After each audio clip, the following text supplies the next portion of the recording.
Well, hello and welcome to the Creative Writing Life podcast, where we talk with writers from all mediums and genres about themselves, their work, and advice they have for writers. I'm your host, Paul Zeidman, and my guest today, now this is a bit of an anomaly. Usually we talk to authors, writers. Today we're talking to an attorney, and this is Paul Miloknay, and he has also got a new book, Welcome to Hollywood. A survival guide for aspiring writers. Now, this is something that I finished reading, and if you are trying to break into the industry, this is an extremely valuable tool for you to have. There's a lot of great legal advice in here, and we're going to get into the hapless adventures of Pat, the aspiring writer, because it's just throughout the entire book. Paul Miloknay, welcome to the Creative Writing Life podcast. Thank you. Thank you. Glad to be here. Oh, my pleasure. I will start off by reading Paul's bio, which is on the back of his book, Welcome to Hollywood. Paul Miloknay is an attorney specializing in entertainment law with a background in commercial litigation. He completed his undergraduate studies in English and film at Yale before attending UCLA Law School. After briefly working as a commercial litigator and trial lawyer, he shifted his focus to entertainment law, a field where he has excelled for over 25 years. Paul has successfully represented a diverse range of clients, including prominent writers, directors, actors, and influencers, as well as many emerging talents. He is well respected in the entertainment industry for his insightful legal guidance and dedication to his clients' success. Paul currently resides in Los Angeles, which is pretty apropos, I would say. Okay, well, Paul, for the listeners and viewers who are familiar with the show, we like to start things off just talking about anything we may have read or watched lately, and if we liked it or we didn't like it, or if we're kind of like, I don't ever need to see that again. I'll go first just to give you a little time to collect your thoughts. I haven't really been watching any movies lately, but I've kind of been indulging in a little bit of TV. There's a new show on Max called Creature Commandos, which is from James Gunn, who's kind of like the new head of the Warner's DC Comics film division. It's an animated thing about monsters fighting bad guys. It was fun. It's only 2 episodes in, and I enjoyed it. And it's not as gory as I was expecting to be, because that's kind of James Gunn's signature thing. He likes to have a lot of blood and guts, and there's some blood and a little guts, but not as much as it was as I was afraid of. But so that's kind of a good thing for me. And I think that's about it. I really haven't I don't have much time to watch stuff, and definitely not much time to read stuff. Paul, what about you? I'm kind of in the same boat. I don't have a lot of time to watch stuff. If I'm watching anything, it's like maybe one show at a time. Hmm. And lately, I've been watching a lot of documentaries. So one thing I did like was the Menendez brothers Oh. miniseries, which I thought was really well done. Gave you a side of the case that I wasn't familiar with. Hmm. Um, and before that, there was one show on Peacock that is based on a true story, and uh, it's called The Friend of the Family, Hmm. and it's about this nuclear family in the suburbs and their next door neighbors.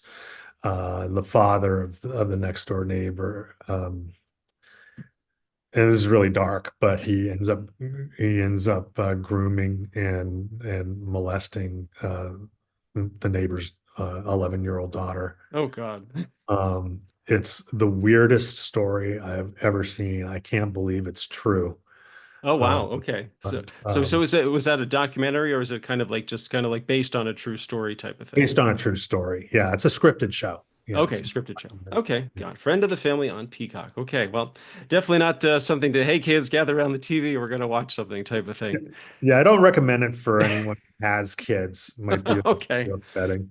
Okay. Oh my goodness, that's a that's a great disclaimer at the beginning. Okay, so Paul, let us talk a little bit about you. Okay, so as we said, entertainment attorney, and we talked about a little bit in your bio. So how did you get your start? I mean, in your book, you kind of talk about you always loved the movies, but what was it that kind of I guess led you towards working in law as opposed to just like I want to work for the entertainment industry? Um, That's a good question. I got interested, or I've always been interested, but I got the notion that I could actually make a living in entertainment when I was in college, and I did a little research. And at the time, I was interested in writing and producing, and I knew a lot of attorneys, um, who were writers and producers in Hollywood. So that's sort of guided me. Um, Also, I'm Canadian, so I had an immigration issue where I couldn't just take a job in Mhm. Hollywood. I wouldn't be able to get a work permit, but I could stay in school. And so I figured I'd go out to LA, go to law school, get the lay of the land, and weasel my way in at some point. So the question is, I guess, I mean, since there's so many, fields of law, like, what was it that I guess directed you towards working in entertainment law, or was it kind of like you were kind of dead set on that when you started? I mean, I just wanted to get into the business in some meaningful way. Sure, sure. And I knew, once I had my foot in the door, I could go in a lot of different directions. Hmm. And but it turned out, my practice took off, and I've been enjoying what I'm doing. So, Okay, well, do you at least dabble in the creative aspects? Like there's that screenplay you've been kind of like working on and off of for a couple of years now, or just something that's in the drawer and is never going to see the light of day. oh yeah, I write stuff all the time. I've Hmm. banged out a couple of novels and a couple of screenplays, and yeah, I've always had that creative bug, ever since I Hmm. was a kid, like telling stories. Okay. Um, That's so, great. That's great. So okay, so let us talk. So you had a storied career in entertainment law, and then what was it that inspired you to write this book, Welcome to Hollywood? A survival guide for aspiring writers. um, Almost out of selfishness, but uh, over the years, I've represented a lot of, young aspiring writers, people who are just getting their start in the business. And usually they've been going around on their own for a while, like partnering up with people, writing stuff, trying to get it out there. And usually they come to me, a lot of what they've done has created problems Sure. and that I have to clean up. And so I Okay. thought, okay, if I write this book and enough people read it, um, maybe they'll like be able to avoid a lot of the heartache that Hmm. comes along with, especially getting in business with the wrong people. I Oh think yeah. that, Oh, yeah. We're going to definitely get into that part. But as I kind of alluded to in the beginning, that you have this, it's a running character throughout the book. It's Pat, the writer, and Mhm. that Pat always seems to find themselves on the wrong end of the situation. Oh, we had a verbal agreement, or this person, said they were going to help me and then they didn't, and like I'm sending these really lengthy emails to this producer I'm working with. So I think was that kind of your way to make each of these situations a little more relatable and also a little easier to comprehend for someone like me? I do not have a legal mind, so it's kind of like, okay, this is Paul's version of that kind of scenario, and this is how you can understand how it's all coming together. Yeah, I think it's that. And also, I just wanted to make the book entertaining, and something, fun to read. I didn't want it to be a dry Sure. chore. Hmm. Um, but yeah, and it does make it relatable. I hope people find it amusing. And Well, I couldn't get over. It's like every time you would say, "Okay, let's check in on Pat," and this is what Pat is doing. I would think, "Oh my God, what is going to happen now?" It's almost like every decision or choice that Pat makes seems to be the wrong one, which I know was the point of presenting each of those situations. But I also was thinking while I was reading it, have all of these things happened to clients of Paul Miloknay's? So he definitely knows what he's talking about how this is how the writer gets themselves into this situation, and this is I guess, the legal approach to getting out of the situation. um, yeah, absolutely. It's excuse me. That's okay. Excuse me. I lost my train of thought, but So the question was everything, where is everything in the everything that's book, happened? Yeah. yeah, everything in the book has actually happened to somebody. Okay, So, not necessarily just you, but it also, I guess, within the entertainment legal community. a couple of the stories or examples in there are from that I just heard around town, Okay. but almost the almost all of it is stuff that I've been involved with myself. Hmm. Okay. I also like pretty much that it's a really it's a short book, but I also like how the first half is really geared towards writers taking their first steps into the industry, kind of like just the breaking in parts and those early steps. And the second half, from my perspective, is really more about uh, dealing with the seasoned writer, like the writer who, has a couple of deals under their belt, or they've been in the industry for quite a while, and this is kind of the thing. Was that your approach? I mean, because even though the book they call it the Survival Guide for Aspiring Writers, that it's really not just for people just breaking in. It's kind of like, okay, even if you've been writing for 20 years and you've had a manager and you've had a couple of shows produced or you've had a couple of movies produced, there are still some things that you might want to be aware of. Well, it's interesting you say that because I did want it to have broader appeal Hmm. than just writers per se.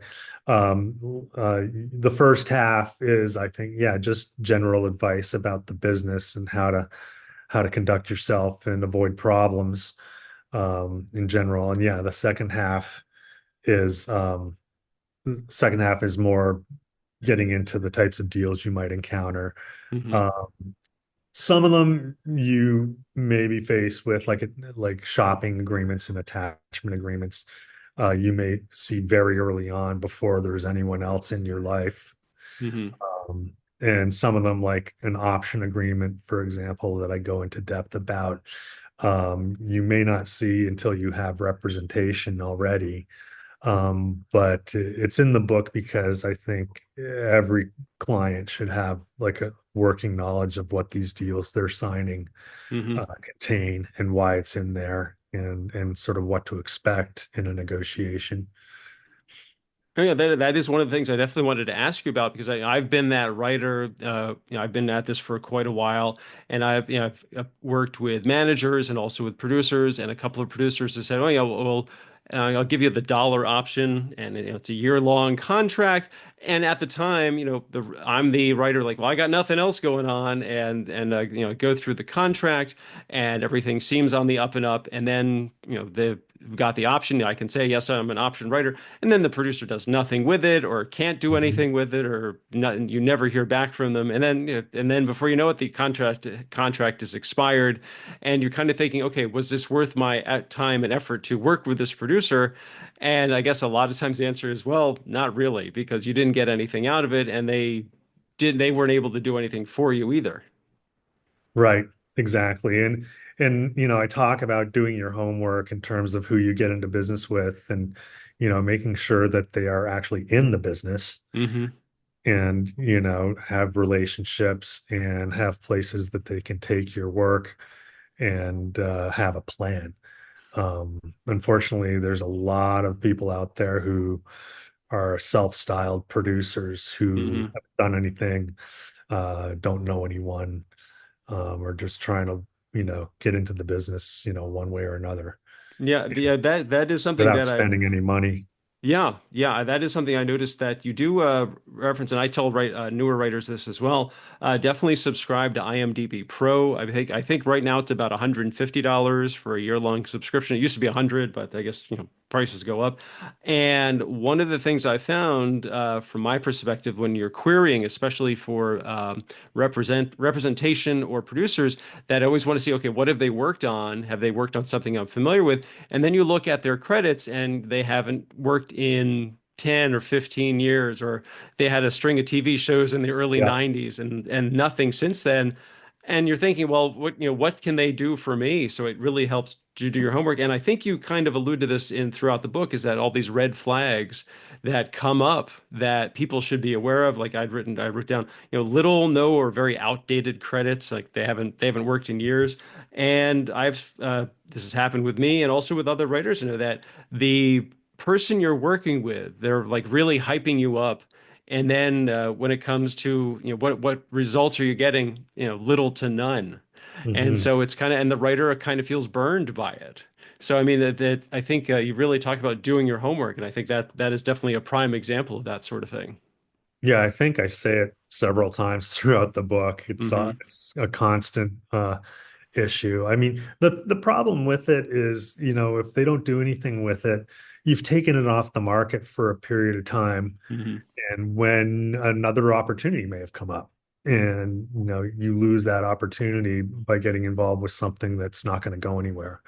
Now, I know it's really hard to gauge, but like we've been saying, do your homework. Hmm. Yeah, sure.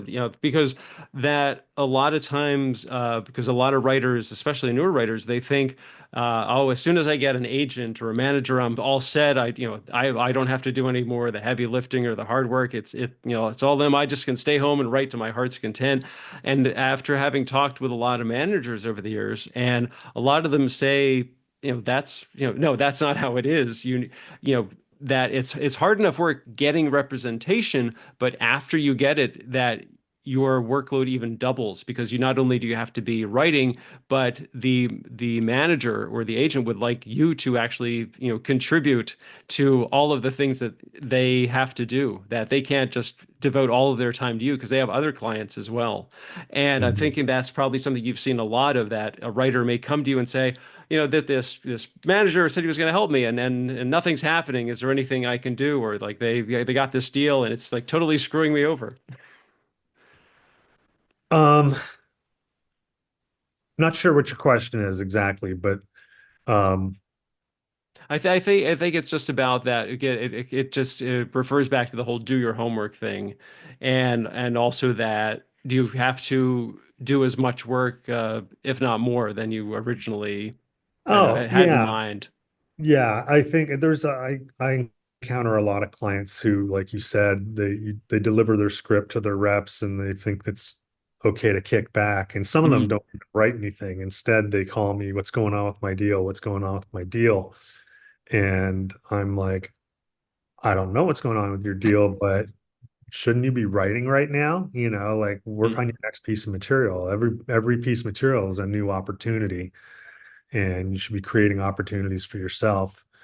Um, and yeah, there's other things you can do while your reps are shopping your work, in addition to writing. You can work on your relationships, do networking, join writers groups, um, submit to not festivals, but writing competitions, Hmm. those sort of things.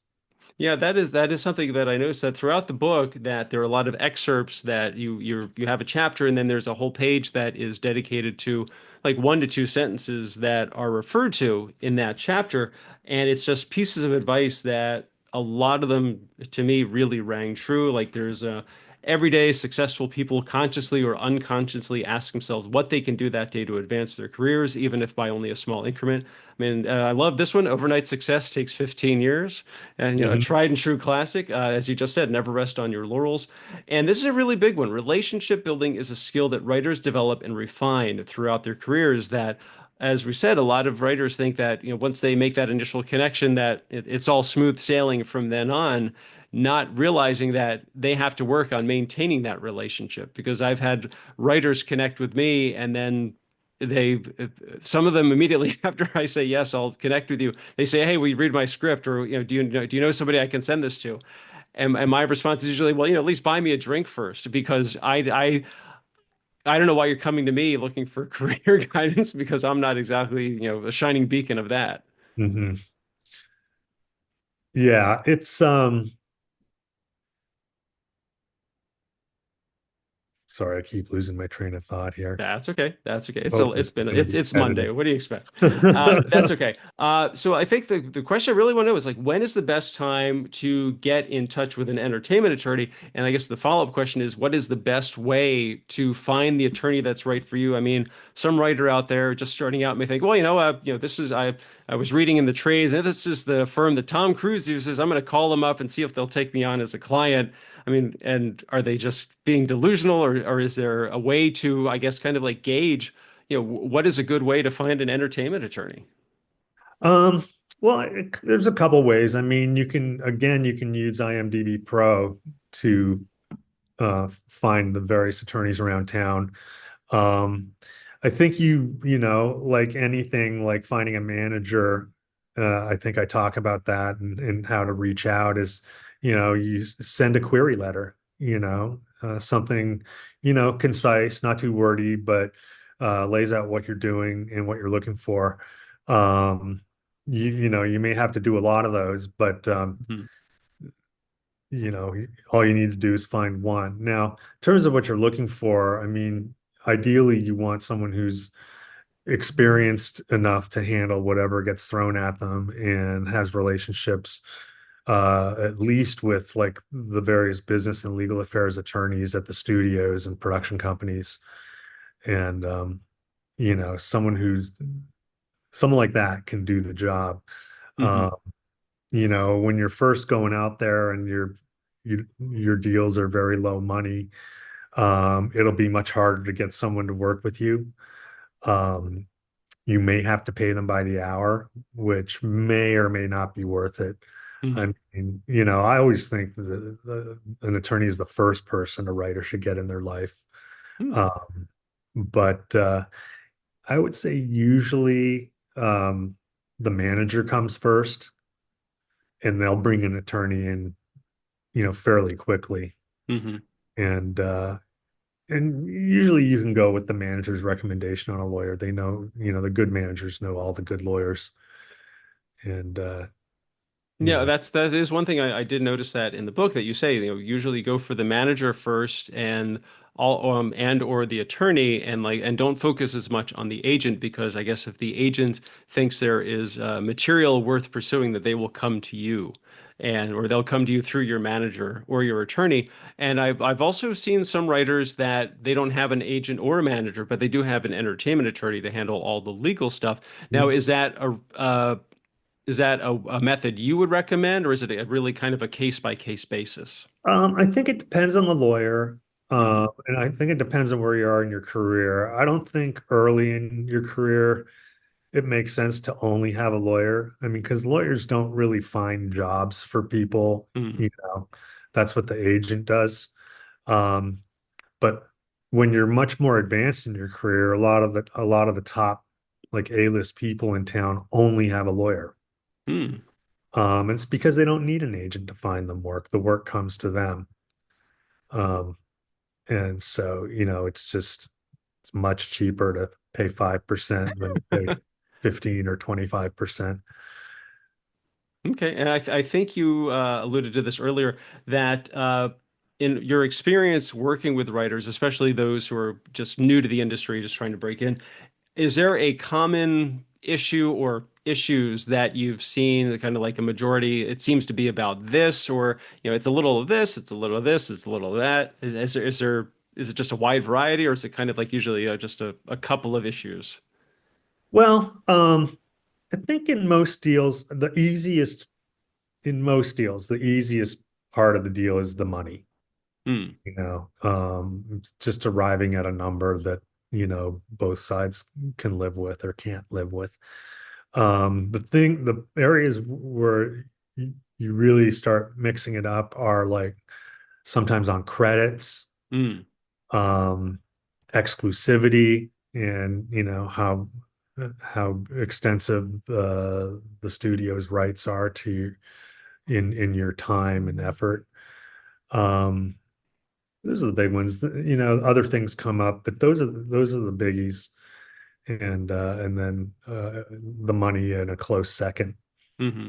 Yeah, actually, you mentioned credits. I mean, is that something you've been involved with, especially about, I guess, is it credit arbitration involving the WGA? Like, have you had a client who said, well, I should be credited as the sole writer, and they're saying, no, no, this other writer did this percentage of the work as well. I mean, have you been in on that, or is that kind of not your Yeah, thing? I've been involved in a lot of credit arbitrations, and Okay. I do want to talk. Yeah, we're talking to Paul Milokney. Welcome to Hollywood, a survival guide for aspiring writers. And I think the question is, I mean, the book came out recently, from what I understand, and that I'm curious. What has the response been? I mean, has it been from a lot of writers saying this is really helpful? This is something that, a lot of this stuff I hadn't even thought about before, and this has given me a lot to think about, or has it been kind of like, oh my gosh, thank you so much for doing this because I had no idea about any of this kind of stuff.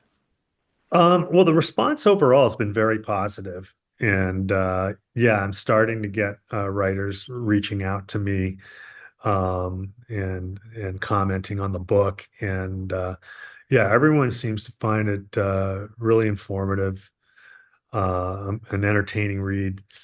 Um, and no real criticism so far, which I would love to hear because I do plan on doing a second edition of the book. Oh, And there are things I already see that I'd like to improve.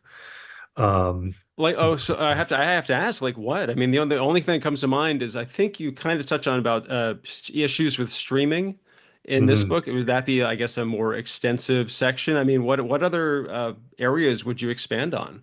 Well, that's the kind of thing I'm talking about. Like, Hmm. if you tell me that I don't talk about streaming enough, that's something I would want to go into more depth about.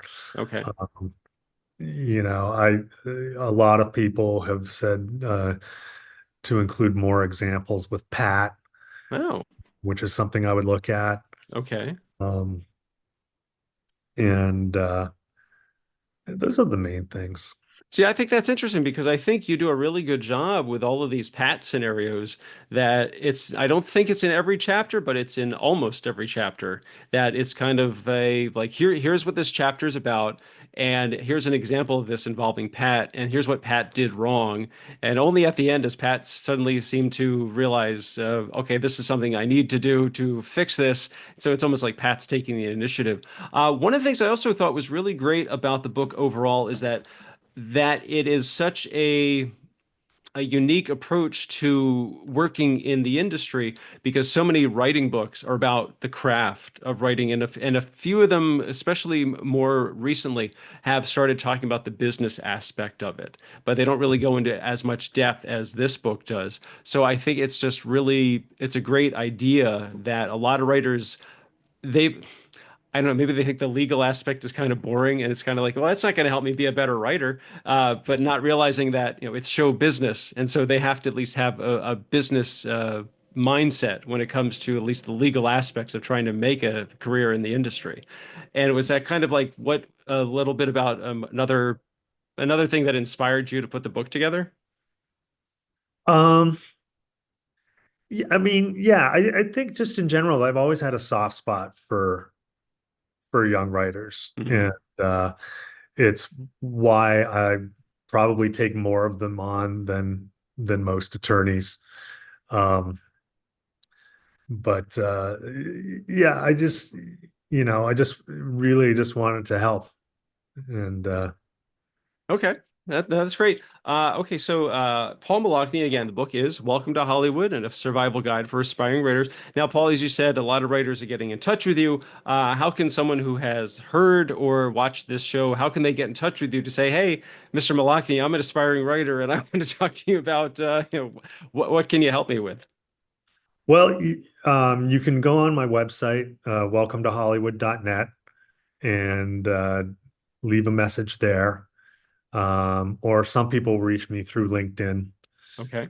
and And I those respond are to the those that's messages. those are the online platforms where people get in touch with you best. Yeah, yeah. I'm also promoting the book on Instagram, but Okay. and you can direct message there as Hmm. well. Sure, sure.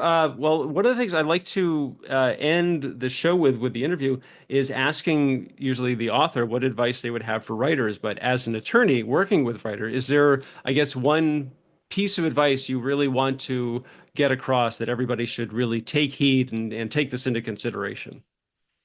Well, I think, on the creative side, my advice, I think the biggest lesson in my book is um, about consistency. Hmm. And as a writer, I think, I talk about a concept called Kaizen, which is a Japanese concept that basically means making massive change through small little increments. And if you're consistent with those little increments, they can add up to a lot of work, in surprisingly little time. I mean, if you wrote 3 pages a day, which doesn't take that long, you could have a draft of a screenplay in a month. Hmm. Yeah. You know, it's not that daunting when you think of it that way. So I like that. Big changes through little steps. That's great. Paul Miloknay, entertainment attorney. Again, his book is Welcome to Hollywood, a survival guide for aspiring writers. Now we can get it through your website, but can writers also get it through Amazon, just in case? Amazon and Barnes and Noble. Amazon and Barnes and Noble. Okay. Well, Paul Miloknay, thank you so much. This has been really helpful. And again, we're in the holiday season. So if there's a writer in your life and you want to say, you've got all those books about how to write a script. Now it's kind of like, okay, you've got a script. Now you want to take on the business aspect. This would probably be a fantastic gift to give them all wrapped up in a nice bow. Paul, thank you so much for being here today. This was wonderful. Thank you for having me, Paul. Oh, my pleasure. Okay, viewers and listeners, if you enjoyed today's show, please hit like and feel free to leave a comment and subscribe. Social media, my screenwriting blog, maximumz.blog, still on Twitter for the time being, at maximum_Z, and this show's Twitter account at podcast CWL. On Instagram, it's at Pez Screenwriting. I'm also at Pez Screenwriting on Blue Sky. And you can feel free to check out my Go Ahead and Ask books, the ones about screenwriting and pie. Those are the ones on Amazon. Like I said, that's Paul. I'm Paul, and this has been the Creative Writing Life podcast. Thanks for listening. Stay safe, stay healthy, and most importantly, go write something.